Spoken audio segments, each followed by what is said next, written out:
सास का घूंघट पार्ट 6। अब तक हमने देखा कि रात के अंधेरे में चुपके से सचिन देविका से माफी मांगने जाता है, लेकिन देविका कहती है, सचिन, मेरे लिए सबसे बड़ी चीज मेरा आत्मसम्मान है, इसलिए मैं तुम्हें माफ नहीं कर सकती। अब तुम यहां से जा सकते हो। देविका, एक बार मुझे मेरे बच्चे से तो मिलने दो। मैंने अभी तक उसे देखा भी नहीं है। कौन सा बच्चा सचिन? वही बच्चा जिसे तुमने और तुम्हारे बाप ने अपने घर के अंदर तक नहीं घुसने दिया। आज अचानक बच्चे की याद कैसे आ गई? देखो सचिन, चले जाओ यहां से। मेरे बच्चे के सामने और मेरे सामने फिर कभी मत आना। सचिन जब घर जाता है तो घर के सभी आदमी उसे डांटने लगते हैं। इतनी रात को कहाँ गया था सचिन? देविका से माफी मांगने। तुझे शर्म नहीं आई अपनी बीवी से माफी मांगते हुए? घर की इज्जत का कुछ ख्याल है कि नहीं? लेकिन चाचा जी, आखिर अपनी ही पत्नी से माफी मांगने में कैसी शर्म? लो जी लो, नवाबजादे पूछ रहे हैं कि कैसी शर्म। अरे मुझे अभी तक यह समझ में नहीं आता कि देविका तेरी पत्नी है या तू देविका की पत्नी है।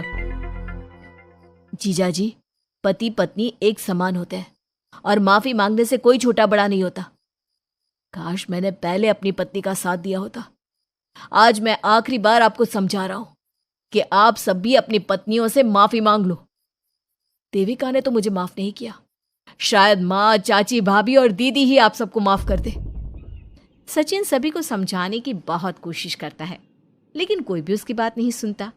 वहीं दूसरी ओर सुजाता के हाथ का बना खाना सारे गांव में फेमस हो गया था, तो उसने एक बहुत अच्छा सा होटल खोल दिया।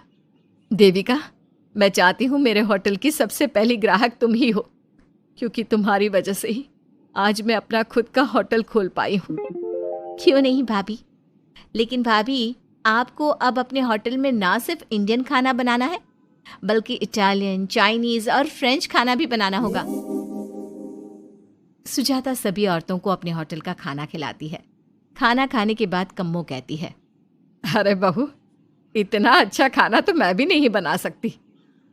तू तो वो हो गई, क्या कहते हैं उसे? मास्टर शेफ चाची जी। हाँ, मास्टर शेफ। बहू, अब तेरा होटल चलेगा नहीं बल्कि दौड़ेगा। हाँ बहू, तूने सच में खाना बहुत स्वादिष्ट बनाया है। अब वीना बेटी, तुझे क्या करना है? अपना बुटीक कब खोलेगी? माँ, कल ही कर देती हूँ।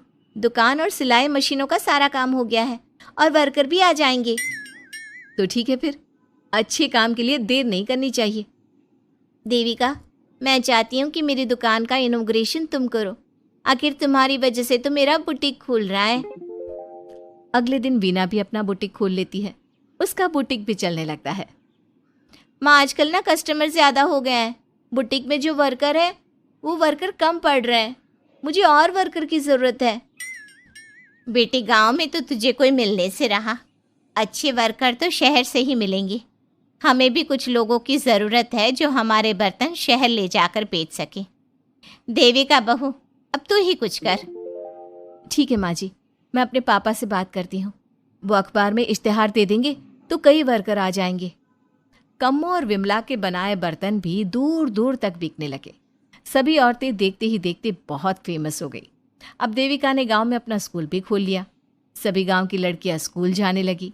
एक दिन देविका ने सभी से कहा, माँ जी, मैंने स्कूल तो खोल लिया है और गांव की लगभग सारी लड़कियां भी आ रही हैं, लेकिन कल से आप सब भी आएंगी, गांव की सभी औरतों के साथ। देविका बहू, कैसी बात कर रही है तू? इस उम्र में हम स्कूल जाते हुए अच्छे लगेंगे क्या?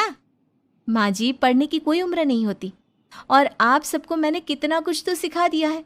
अगर आप सब स्कूल पढ़ने आएंगी तो इससे गांव की सभी औरतों को हिम्मत मिलेगी। लेकिन बहू, अब हमें पढ़ने की क्या जरूरत? अब तो हम बूढ़े हो गए हैं।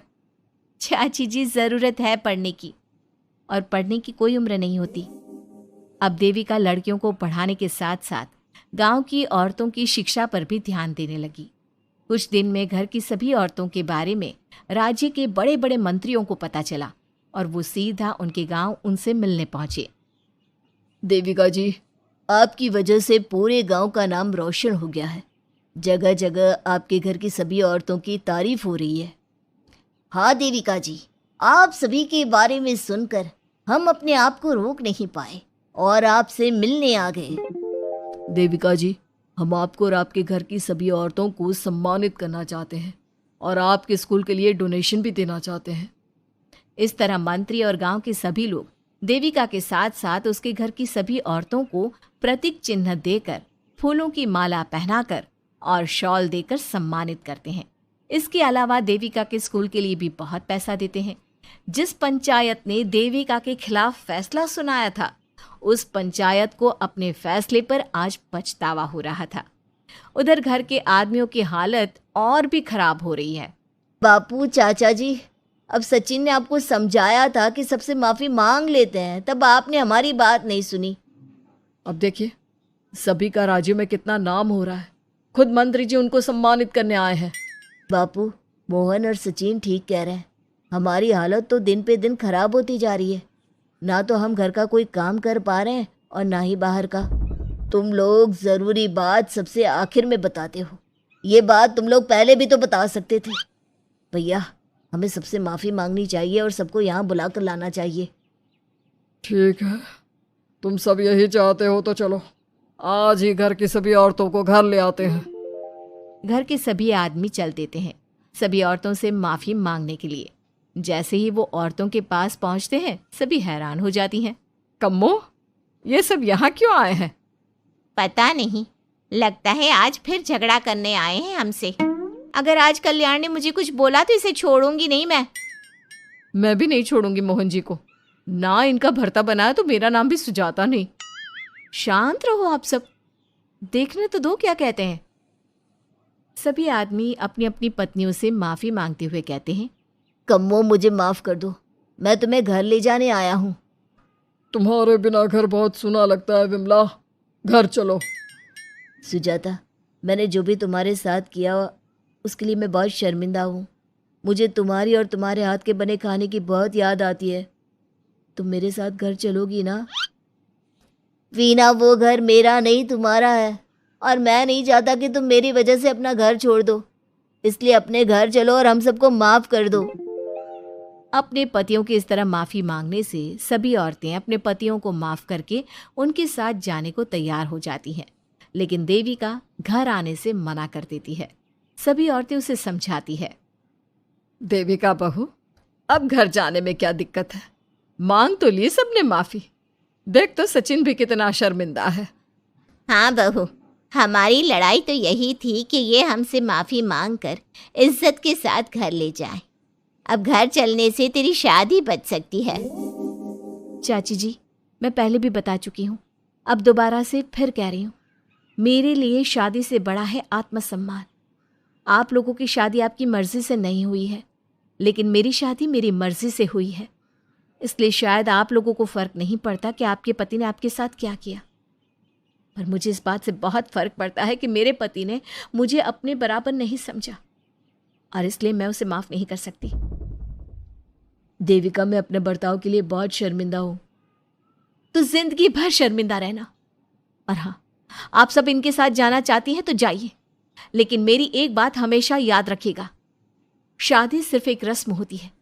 इस रस्म में पति और पत्नी बराबर के हिस्सेदार होते हैं, ना कोई छोटा होता है और ना कोई बड़ा।